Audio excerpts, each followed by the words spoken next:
فيه قصف من قبل النظام وشبيحته، وخرجت الناس ولم يبقى في هذه القرية لا ماء ولا كهرباء ولا حتى اتصالات هاتفية، تقطعت كلها بسبب القصف العشوائي من قبل هذا النظام.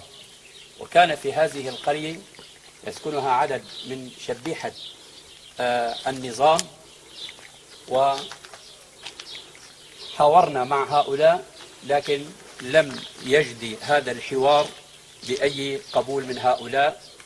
فعند ذلك قام النظام بهذا العمل وأخرجناهم من هذه القرية بمشيئة الله سبحانه وتعالى، ولم يبقى في هذه القرية من شبيحة النظام ولا أحدا منهم، ولكن هذه القرية كما ترون أصبحت خاوية على عروشها، ليس فيها أحد، لا ماء لا كهرباء لا هاتف، والمنازل كما ترون مهدمة، وحتى أن المسجد القرية لم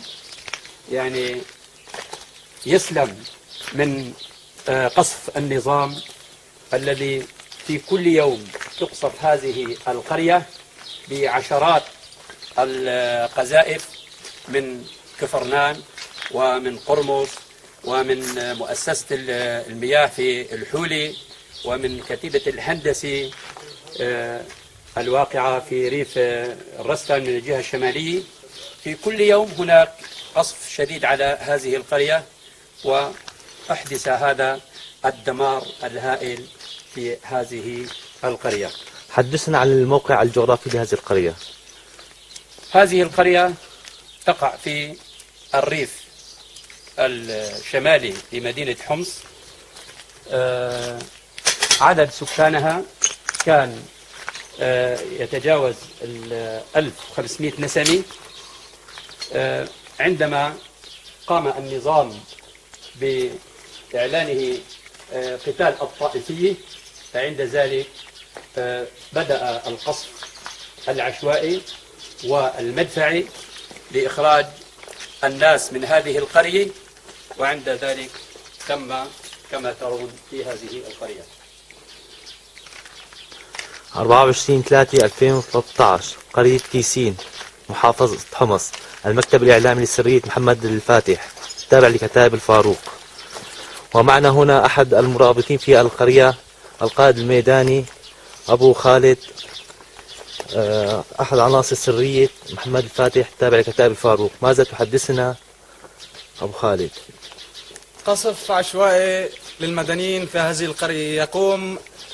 تقوم قوات الأسد بقصف هذه القرية بمدفعية الفوزليكا، تستهدفها من قراهم الموالية، نخص منهم بالذكر قرية قرمص الموالية للنظام وقرية بعرين. وتقوم قوات النظام بدك هذه القرية من كتيبة الهندسي، ويستهدفونهم من القرية المجاورة لقرية كيسين من الجهة الشرقية، قرية كفرنان. هذه القرية التي قام شبيحة النظام فيها باستهداف الكثير من المدنيين في هذه القرية، وسقط شهداء في هذه القرية، واستهدفوا الأطفال وقاموا بخطف النساء. ونحن نقوم بالمرابطة في هذه القرية منذ بداية الأوضاع في هذه القرية بالتعاون مع سرية القعقاع المتواجدة في هذه القرية. انظروا الدمار الذي خلفته قذائف الأسد في هذه القرية. هذا قصف صاروخي، هذا لا يستثني الأطفال، لا يستثني النساء، لا يستثني الشيوخ، لا يستثني العجز. انظروا هذا الدمار المتواجد في هذه القرية. يستهدفون بالهاون وبمدفعية الفوزليكا وبعربات شيلكا من الجهة الشرقية لهذه القرية، وتقوم قوات النظام بدك هذه القرية من الجهة الغربية من مدفعية الفوزليكا. شيخنا حدثنا عن الوضع الصحي في القرية. الوضع الصحي لا يوجد فيها ماء. الصرف الصحي كله نتيجة القصف العشوائي تدمر. ليس فيها دواء. كذلك المستوصف الموجود في القرية دمر بسبب هذا القصف. لا يوجد أي شيء بالنسبة للأمر الصحي. حتى أن هناك في هذه القرية ولم يزل أن هناك عائلة من الطائف العلوي، ونحن نقوم بخدمتهم وتقديم الطعام لهم وما يحتاجونه من دواء أو ماء أو طعام أو إلى غير ذلك. وها هي العائلة موجودة في هذه القرية، بتحبوا تشوفوهم كمان موجودين. فينا نشوف العائلات. نعم. الطائفة العلوية. إيه؟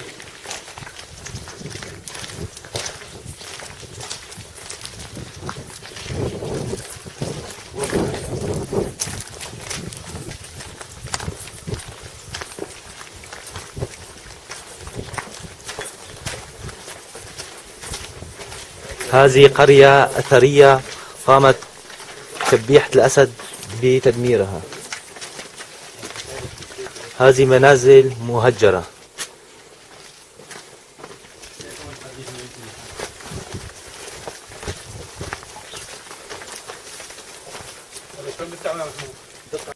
وهنا في أحد المساجد عمر بن الخطاب في قرية تيسين، وسوف نقوم برصد الدمار في المسجد.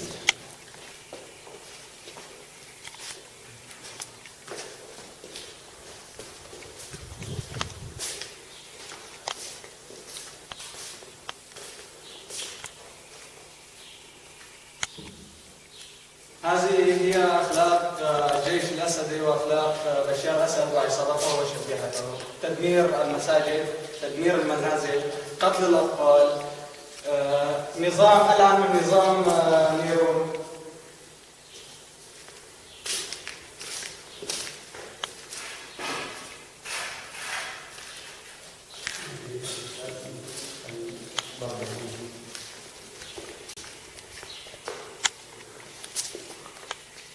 بيوت الله تستهدف في سوريا، والعرب يقفون ويبقون صامتين، ونحن نريد أن نسقط بشار الأسد بهذه البندقيات، ونشكو من قلة الذخائر وأغلبية الشباب الموجودين معنا في هذه المنطقة يعانون من نقص السلاح ونقص الذخيرة.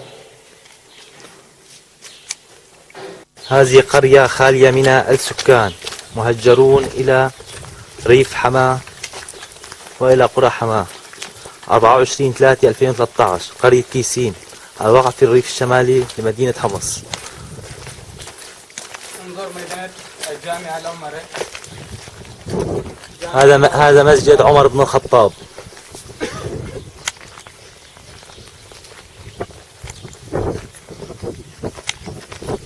ترون يا مسلمون، وهذا هو مستوصف القرية، كذلك تعرض للقصف من قبل النظام، لم يبقى فيه لا دواء ولا سرير ولا أي شيء من خدمة هذا. كيف تستطيعون تأمين المواد الغذائية إلى المرابطين في القرية؟ هذا شيء صعب جدا، يعني لا يوجد هناك طحين، لا يوجد هناك غاز، لا يوجد هناك ماء. يعني هناك بالنسبة للمواد الغذائية تدبيرها صعب جدا جدا يعني. وهذه مطحنة الحنطة القمح حيث نقوم بطحنها. ومع ذلك لا يوجد لا قمح، لأن النظام يقطف المزروعات بالقذائف من كل جانب يعني في هذه القرية، حتى لا يبقى للإنسان ولا حتى للطير ولا للحيوان أي مواد غذائية في هذه القرية وفي كل قرية من قرى المسلمين.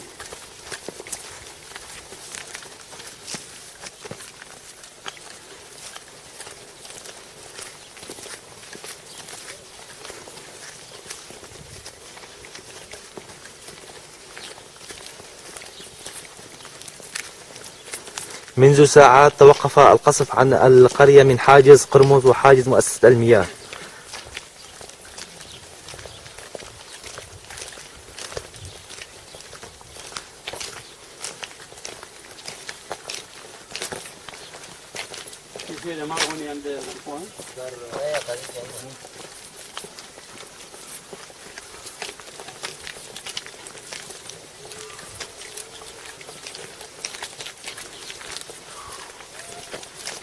نقوم برصد الأوضاع الإنسانية والمعيشية في قرية كيسين الواقع في الريف الشمالي لمحافظة حمص. المكتب الإعلامي لسرية محمد الفاتح تابع لكتاب الفاروق.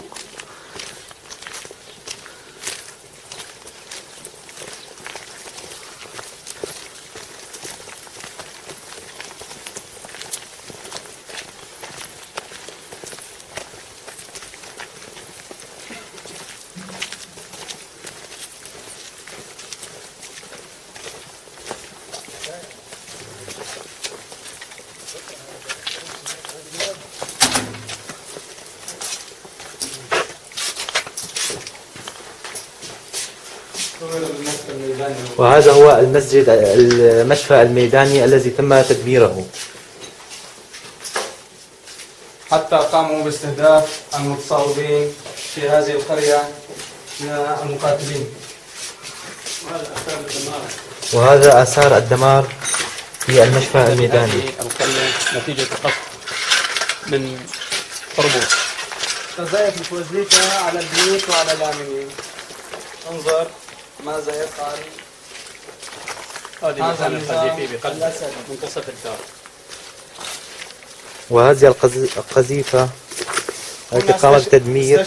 استشهدوا 4 أطفال من قرية كيسين عندما سقطت هذه القذيفة التي استهدفت من قبل قرية قرمص الموالية. انظروا الدمار.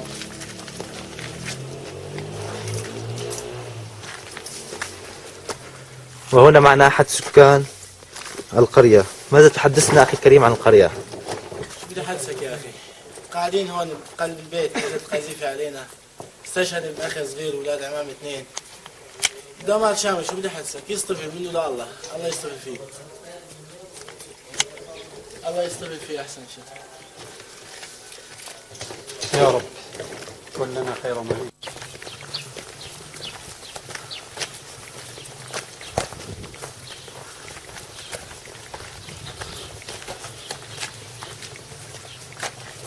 من أين تأتون بصهاريج المياه؟ نأتي بالماء من بير هو حول هذه القرية بمسافات، ونضعه في كل مكان يتواجد فيه المرابطون في هذه القرية. نؤمن لهم الماء في هذا الصهريج من بئر خارج القرية تابع لهذه القرية. أما البئر الذي كان يعني الارتوازي اللي تابع لكل هذه القرية قد دمر بالكامل. لا نستطيع إخراج 24/3/2013 قرية كيسين الواقع في الريف الشمالي مدينة حمص. وهذه القرية مفصولة عن العالم الخارجي منذ 7 شهور. حتى أن الكهرباء يعني لا توجد فيها منذ 8 أشهر. قطعها النظام، والقرى التي حول هذه القرية كلها لديها الإنارة. كم قرية موالية حول قرية كيسين؟ عددهم كثير، كفرنان وتسنين وإقلي وجبورين والكراد كلها حول هذه القرية. الزارة حول هذه القرية كلها هي موالية لهذا النظام. وكل هذه القرى لديها أسلحة توجه نيران أسلحتها إلى هذه القرية التي يتواجد فيها المرابطون من جيش الحر. رغم كل هذا الضغط، رغم كل هذا التدمير، رغم كل هذه الضغوطات علينا، ورغم قلة الدعم، ورغم نقص الذخائر ونقص الأسلحة، سنقوم بإسقاطك يا بشار الأسد بإذن الله الواحد الجبار، بإذن الله الواحد القهار. تكبير! الله أكبر! الله أكبر! الله أكبر! معنا هنا السرايا المرابطة في قرية كيسين، سرية محمد الفاتح وسرية القعقاع التابع لكتائب الفاروق في منطقة الحولة الواقع في الريف الشمالي لمدينة حمص. المكتب الإعلامي سرية محمد الفاتح وسرية القعقاع الناشط علي أبو محمد.